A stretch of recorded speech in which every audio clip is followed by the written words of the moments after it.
in the north of Ireland. And in today's video I'm going to be talking about the cactus and succulent plant jobs you need to be doing in the spring. Now the first one will be the most obvious one, and that's repotting. Spring and early summer is always the best time to repot any cactus and succulent plants that are desperate to be repotted.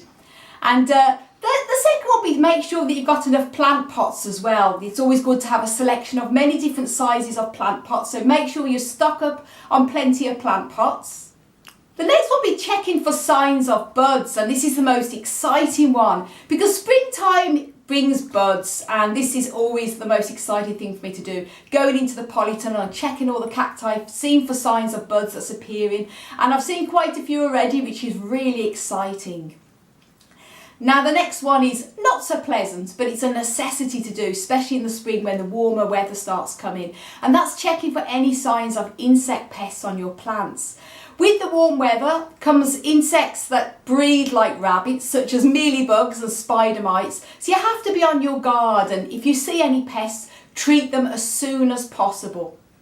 The next one will be checking for old dead flower heads, because over the winter time there's not much to really do with the plants. Sometimes plants will stop flowering and then they'll just die back, and that you forget to remove the flower heads. So remove any of the old ones, and that makes new space for the new buds to appear. This one's checking for any seed pods, because over the winter months a lot of seed pods from any flowers that's been fertilised over the summer, that's been pollinated, you'll be getting seed pods. So if you see any that's ready for the picking, do pick them off and then harvest the seeds.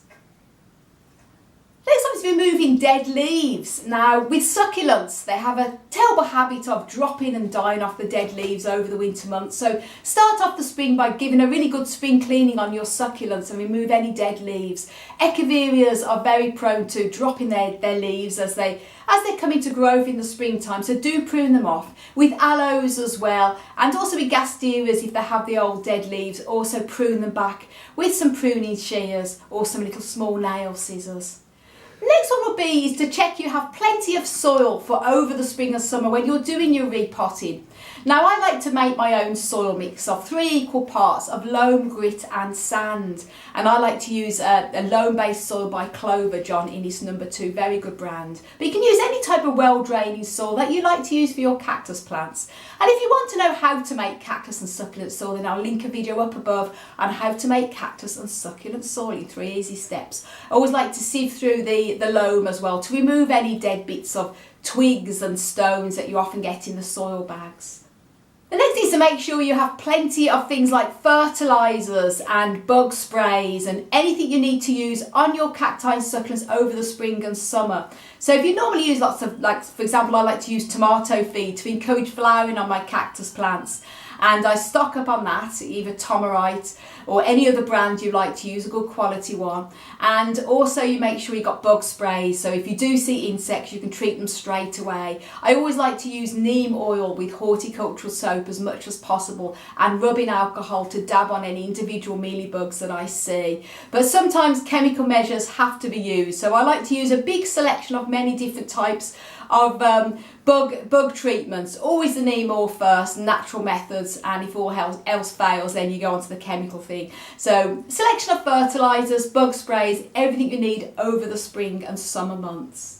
Spring is also a fantastic time to get sowing any cacti and succulent seeds that you want to sow now for this time of year. So any seeds that's on your wish list, go ahead and purchase and get sowing and growing. And if you want to know how to grow cactus from seed, I've made a few videos on it, but I'll link up above to a video on how to grow cactus from seed in very easy follow instructions in there if you haven't done it before. Talking of sowing seed, if you have young cactus seedlings, then this is the time you probably need to transplant them in the springtime. I have a habit of sowing a lot of seeds and then they all germinate, they all get very crowded together, so pop them on into their own little individual pots or into bigger seed trays. Also go through your plants and rewrite any plant labels that have either worn off, come away, or that aren't labelled. And a lot of people say I don't know the ID of my cactus or succulent. Well, do check out online. There's a couple of really good websites, one called cactiguide.com and one called succulentguide.com, and they've got an A to Z of all cacti and succulents. bit time consuming for you, but if you have the patience, go on there and it should really help you to ID what type of cactus and succulent you've got. So writing out plant labels is a great thing to do, so you get to know what the plant is and the identification of it. Now also, if you're overwintering cacti and succulents, like I do here in my grow room, which is where I am now, I do keep the majority of my cacti and succulents in the polytunnel that are quite cold hardy. The ones that are not so cold hardy I have in the house, and I know it's the same for a lot of you out there. And this is the time to think about moving them outside into their spring and summer quarters. Always best to wait till the chance of frost has gone, and if you've got delicate cactus varieties such as Pilocerius and other types, we've got quite a few, and euphorbias as well, then it's best to wait till the nighttime temperatures are at least above 7-8 Celsius ideally before bringing them out again. So it could be another month or two for us before we're able to bring the ones we overwinter in the house outside, depending on the weather, but it's good to get planning on where to put them all when we do. So I hope you enjoyed that little video, guys, on a few little tips on what to do with your cacti and succulents now it's spring.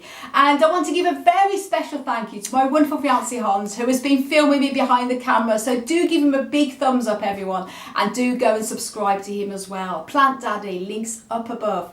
And also, please do subscribe to me too, and don't forget to click the notification bell. For lots more tips and tricks on caring for cacti and succulents, then do also check out my website, desertplantsofavalon.com. And you can follow me on Instagram, Twitter and Facebook at Desert Plants of Avalon. And I want to wish you all an amazing happy spring and happy growing!